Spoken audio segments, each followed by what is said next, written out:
There are stories in Tibet of deaths that leave no body behind. The master dies.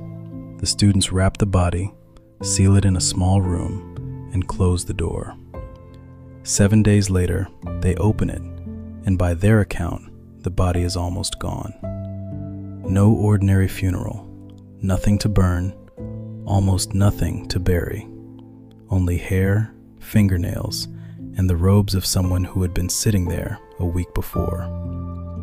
You can believe that or not. The evidence and the people who tried to investigate it belong to the next episode, because that story deserves a video of its own. But here's the part that should stop you. The students who tell these stories are not frightened by them. They are not even surprised. To them, it is no miracle. It is what the tradition says can happen at the farthest edge of a single teaching. This is Dzogchen, the great perfection. Dzogchen is a teaching the Nyingma tradition guarded for centuries through transmission, secrecy, and hidden treasure texts, terma, treating it as its most direct path. And Dzogchen does not begin with light or with death. It begins with an idea that sounds almost like an insult. There is nothing for you to achieve, nowhere to go, nothing to become. You are, at this very moment, already the thing every prayer and every meditation ever invented is straining toward, and the straining itself is the one thing standing in the way. By the end of this video, you will understand how a tradition could believe a human body can dissolve into light. Not whether you should believe it, but how, inside this teaching, such a thing could even be thought. And to get there, we have to begin with why anyone would look you in the eye and call your entire search for enlightenment a mistake. Every school we have explored in this series has a beginning you can point to. Theravada has its councils and its canon. The Mahayana has its great philosophers and its sutras emerging into the light of history. Even the wild tantric world of Vajrayana has Padmasambhava, the man who, as we saw, walked into Tibet and subdued its demons one by one. Dzogchen has none of that. By its own account, it has no beginning at all. And that absence is not an accident of lost records. It is the core claim. Let me be careful here, because this is where it would be easy to overstate things. Historically, Dzogchen has a clear home. It belongs to the Nyingma, the ancient ones, the oldest of Tibet's 4 great schools. It has texts you can date, teachers you can name, and a transmission you can follow down the centuries. Scholars can study its history like the history of anything else. So, it did not come from nowhere as a matter of historical record. It came from nowhere in its own self-standing nature, because the Dzogchen lineage does not trace itself back to a clever human being who worked something out. It traces itself back to Samantabhadra, in Tibetan Kuntuzangpo, the primordial Buddha. Not a god and not a creator, but awareness itself before anything was ever created. A naked, deep blue figure in the old paintings, sitting in empty space, standing for the pure knowing that the tradition says was always already here. From that timeless source, the teaching is said to have passed to the first human holder, a master called Garab Dorje, and from him, down a named chain to Manjushrimitra, to Sri Singha, to Vimalamitra, and to Padmasambhava himself, and onward into Tibet. Part history, part revelation, part sacred memory. There is a detail about Garab Dorje worth holding on to, because we will return to it at the very end. When he died, the tradition says his body dissolved into a mass of rainbow light, and that his entire teaching survived him, condensed into 3 short lines, small enough in the legend to fit inside a golden casket the size of a thumbnail. 3 lines. The first, in the old translations, runs, introducing directly the face of Rigpa itself. Recognize, in other words, what you already are. The second, decide on that and nothing else. The third, rest with confidence in the natural liberation of whatever arises. The whole of Dzogchen, the tradition holds, is contained in those three statements. You can feel how strange all of this is for a modern mind. We want an inventor. We want a date. We want to know who thought of it first. Dzogchen quietly refuses to give us any of that. It insists it describes something no one invented because it was never not the case. The teaching, it says, is as old as awareness, which is to say, beginningless. Carried it, understood how dangerous it could be in the wrong hands. So, they did two things with it. Some of it they passed down openly, teacher to student, in an unbroken oral line. And some of it they hid. Across the Tibetan landscape, masters concealed Dzogchen teachings as terma. Some were buried in caves. Some were sealed inside rock or sunk beneath lakes. And some, the Nyingma hold, were hidden in the most secure vault of all, concealed within the mind stream itself, planted in a student's awareness to surface lifetimes later when a destined revealer, Turton, would remember what had been placed there and bring it into the world at the exact moment it was needed, a teaching deliberately sealed away and set to wait. So, what was so precious or so perilous that it had to be buried like that? To feel the answer, you have to set the teaching against everything this series has shown you so far. Imagine you train your whole life for a race, years of it, and on the morning of the race, your teacher takes you aside and tells you there was never a finish line, that there was never a race at all, and that every single step you took toward the thing you wanted carried you further from it. That is the disorientation at the center of Dzogchen. I want to be precise about it because it is very easy to soften this into something comfortable that it is not.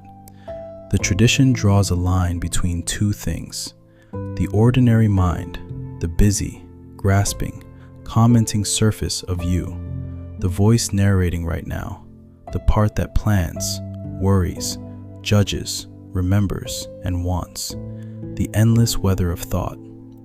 Rigpa, pure awareness, the knowing in which all that weather appears. The central claim of Dzogchen is this: this awareness was never damaged by anything that has passed through it.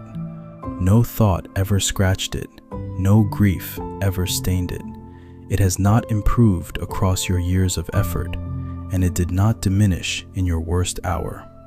For one instant, it has never been anything less than fully awake. Sit with what that means. Every other path we have studied is a path of becoming. The Theravada practitioner moves through the 4 stages toward liberation, fetter by fetter. As we saw, the Bodhisattva works across unimaginable spans of time, perfecting generosity, patience, and wisdom. Do this and you will become that. Dzogchen calls itself something different: the resultant vehicle. The practitioner does not travel toward the result, they begin from it. The awakening does not wait at the end of the road. It is the ground underfoot, and has been the whole time, while the eyes searched everywhere else for it. The tradition organizes this around 3 words: ground, path, and fruition.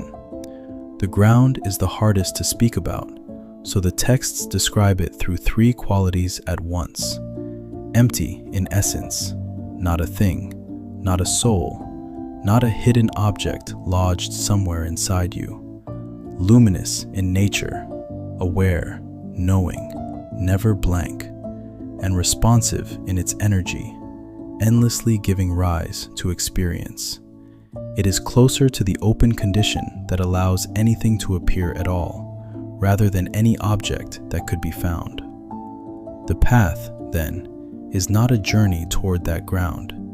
It is the slow work of recognizing what is already here.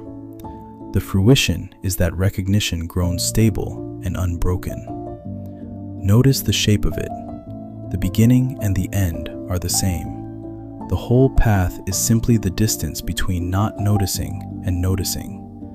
Now, a teaching this slippery could easily have dissolved into vague mysticism.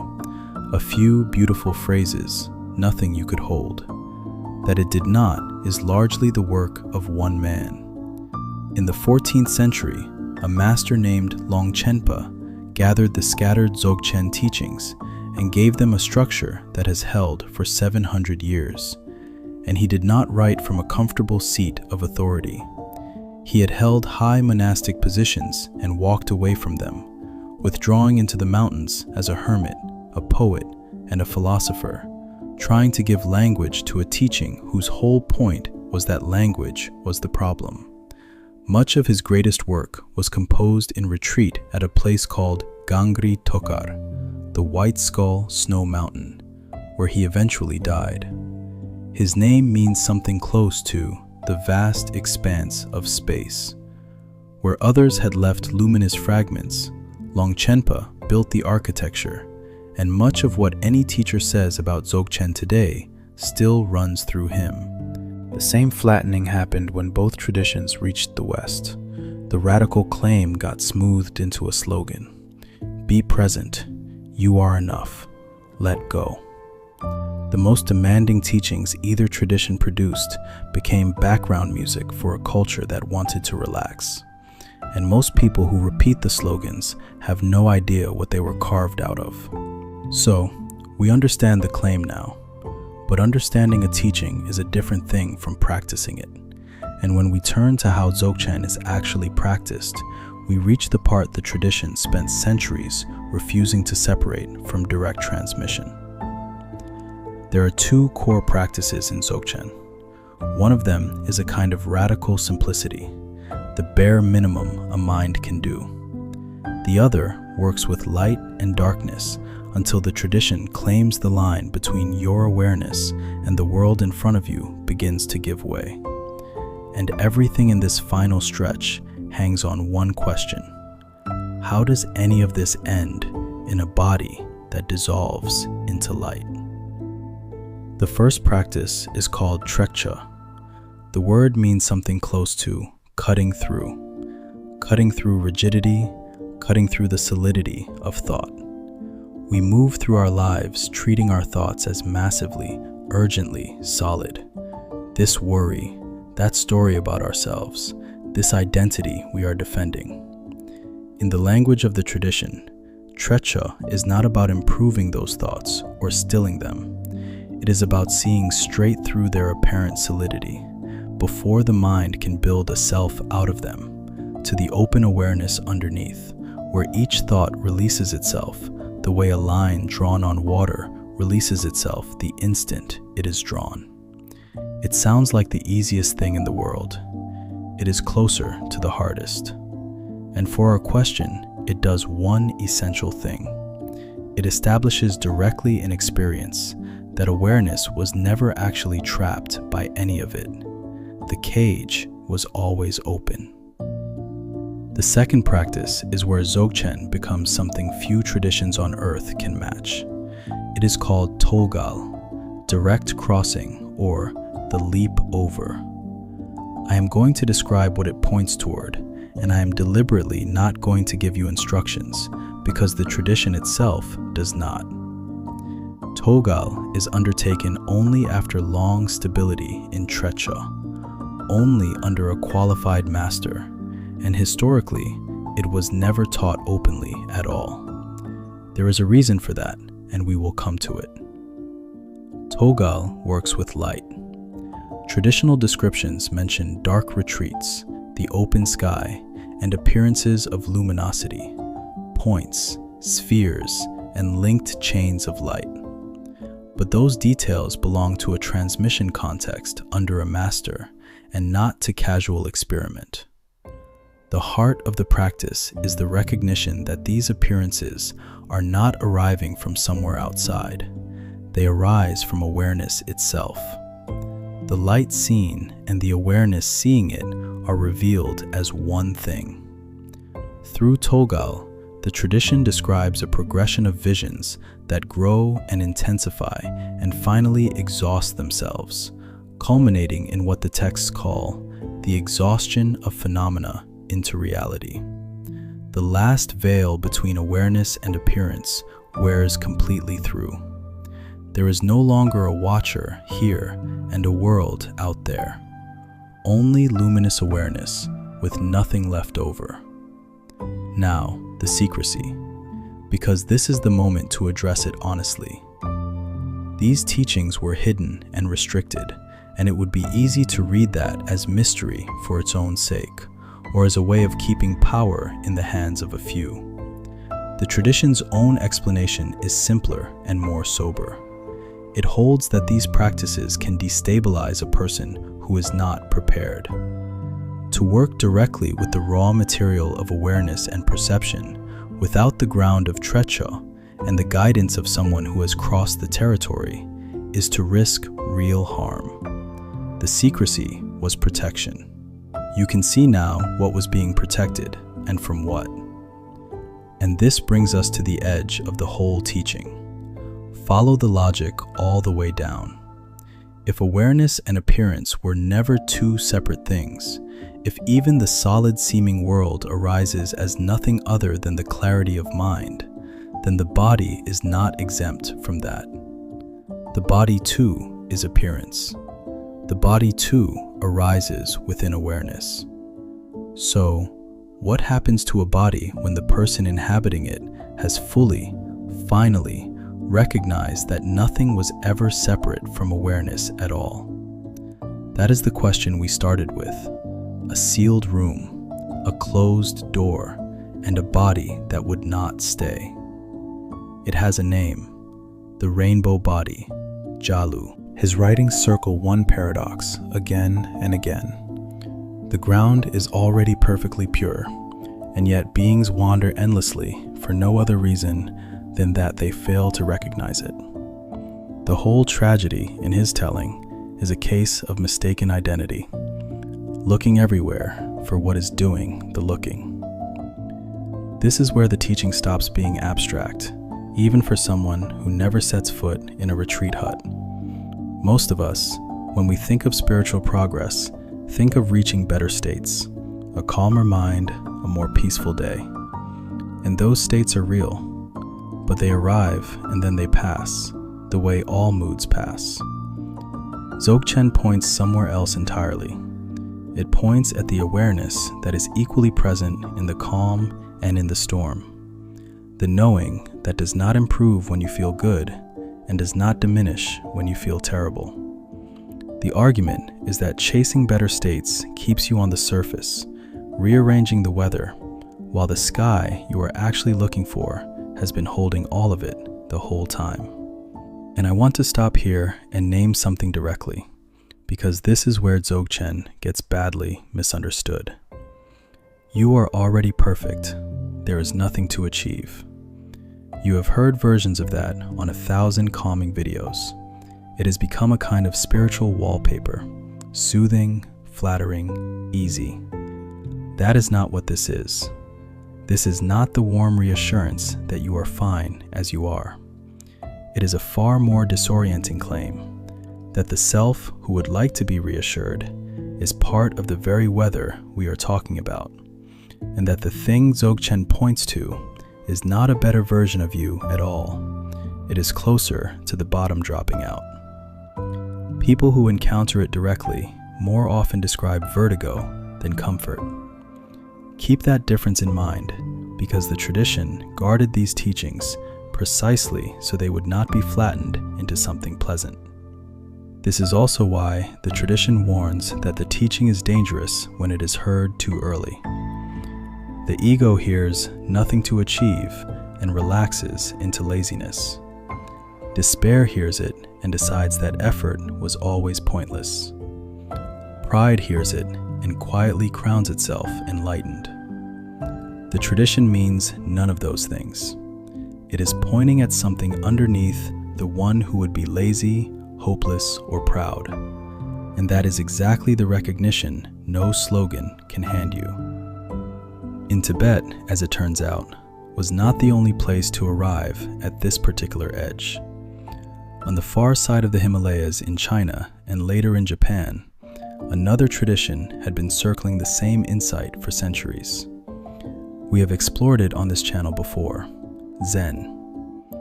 Zen, too, says the awakened nature is already present. Zen, too, distrusts the long ladder of gradual effort and the scaffolding of concepts. At their sharpest edge, the two traditions can sound uncannily close, both pointing at an awareness that was never absent, never earned. But they could not look more different. And the difference is worth one clean sentence. Zen removes, Dzogchen opens. Zen strips the room bare, empty walls, a single line of ink, silence, the bare cushion. It clears everything away until only awareness is left. Dzogchen does the opposite. It opens into light, visions, luminosity, an entire technicolor cosmos of appearance arising within that same awareness. A similar abyss, opposite faces. One empties the room, the other fills it with light. Here is a detail historians find tantalizing. These two traditions may have actually met. In the 8th century, as Buddhism took root in Tibet, Chinese Chan masters and Indian Buddhist teachers were present in the same country at the same time. Tibetan tradition records a great debate at Samye, the first monastery, between an Indian master named Kamalashila and a Chinese Chan teacher remembered as Heshang Moheyan. The question between them was exactly this one: sudden awakening or gradual, whole cloth recognition or the step-by-step path. Whether the debate unfolded precisely as the later Tibetan histories describe is another question.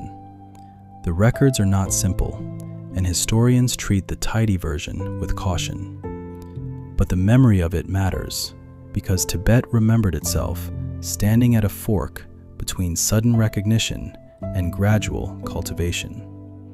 It chose two streams that may have brushed against each other once on Tibetan soil and then flowed apart, one austere, one luminous. The claim is this: when a master has completed the path, when ordinary clinging has reached complete exhaustion, and not a fiber of their being still holds the world as separate and solid, then, at the moment of death, the physical body is no longer anchored the way ours is.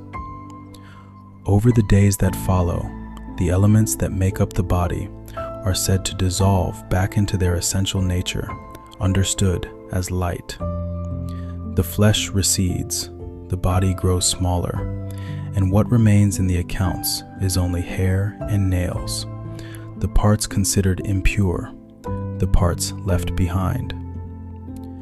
Notice why, inside this teaching, that is no arbitrary miracle tacked on to the end. It is the doctrinal endpoint of the entire view, the place all of it was always pointing. And if you have followed this channel, you have already seen it. When we told the story of Yeshe Sogyal, the queen who became Tibet's first female Buddha, her life ended this way. Her body, the accounts say, dissolved into rainbow light, exactly as we have described it here. At the time, we named that as the highest sign of Dzogchen realization. This is the teaching behind that sign. The whole path was the recognition that appearance was never separate from awareness. The rainbow body is that recognition followed all the way into the body itself. The point was never to gain some extraordinary power. The point was to stop obscuring what was always true, until even the body has nothing left to hold it in ordinary form, and returns to what the texts say it always was. It is also rare, almost beyond counting. Most practitioners, even great ones, never show such a sign. It stands as the most extreme mark of the highest realization, not as a normal result. If this sounds familiar, it should. We began the lineage with it. Garab Dorje, the first human master, whose own body is said to have dissolved into rainbow light. The accounts say his closest student, Manjushri Mitra, cried out after him, "Alas, if the light that is our teacher is gone, who will dispel the darkness of the world?" And from that light, the story goes, a small golden casket descended into his hands, holding the three statements. The tradition begins and ends in the same place, in a body becoming light. This teaching very nearly disappeared after the 1959 Tibetan uprising and the Dalai Lama's flight into exile. These lineages came within a breath of being lost altogether. And in one of history's strange reversals, the catastrophe that almost ended Dzogchen is exactly what carried it to the rest of the world. Masters who would have lived and died on the Tibetan plateau instead crossed into India, into Europe, and into America. Some of that transmission was extraordinary. Namkhai Norbu, who trained in Tibet before the exile and later became a professor in Italy, spent decades building Dzogchen into a living international community rather than a museum piece. And some of it carried a warning. Figures like Chogyam Trungpa, brilliant and magnetic, showed the danger on the other side. That Western students, hungry and unprepared, could mistake charisma and the language of crazy wisdom for realization itself. The teaching survived its journey west, but it did not always arrive cleanly, which leaves us holding two things at once and refusing to collapse them into one. Here is what the tradition claims and the inner logic by which it claims it. A teaching that begins with nothing to achieve ends with one of the most extraordinary physical claims in Buddhism, that in the rarest cases, the awakened body returns to light. But logic is not evidence. Devotion is not documentation. Whether a human body has ever truly done this, whether there is anything to these accounts beyond faith and the deep love of students for their teachers, is a different question entirely, and it is not one Tibet can settle for us. People have gone looking, though, carefully. One of them was a Catholic priest who heard these accounts and decided to investigate them as seriously as anyone ever has. That story, the cases, the investigation, what holds up and what does not, is where the next episode begins. For now, sit with the teaching on its own terms. Because even setting every miraculous claim aside, what remains is one of the most uncompromising ideas in Buddhism. Dzogchen says, "You are not climbing toward the light. You are the light. Briefly convinced, you are the lamp."